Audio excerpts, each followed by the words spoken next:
Marami, magaganda, masaya. Yung mga pag kami kaarawan ng piyesta ng San Juan, tapos naliligo kami sa ilog, nagdadala kami ng pagkain, yung mga kakilala ko, mga kababata ko, kasama namin, nagpo-form din kami ganyan, kung malayo pa, naghahanda na kami kung anong lulutuin namin, kung anong babaon namin. Ganon. Pagkatapos, yung mga bata noon, mababait mga bata noon. Pagka, sumusunod sa magulang. Pag sinabi ng magulang, huwag kayong aalis, huwag kayong pupunta kung saan-saan. Hindi kami pupunta kung saan-saan, sumusunod kami. Mga bata noon.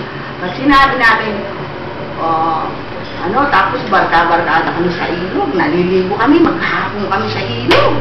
Maghapon yun. Tapos yun, masaya-masaya, tumatalong kami. Kami, nagluludagan kami doon. Bago ka makarating doon sa ilog na yun, ang tawag doon sa dadaanan mo na yun, Madlong. Madlong Cave. Ganon.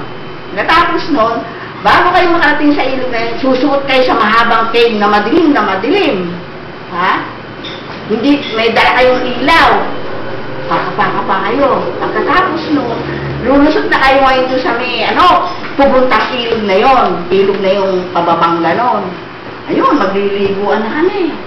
Tanghali, may mga baong kami mga soft drinks, mga pagkain. Pagkatapos, kainan kami, ganon. Mga babae at lalaki, mga dalaga at binata, ganon. Masaya. Yun lang.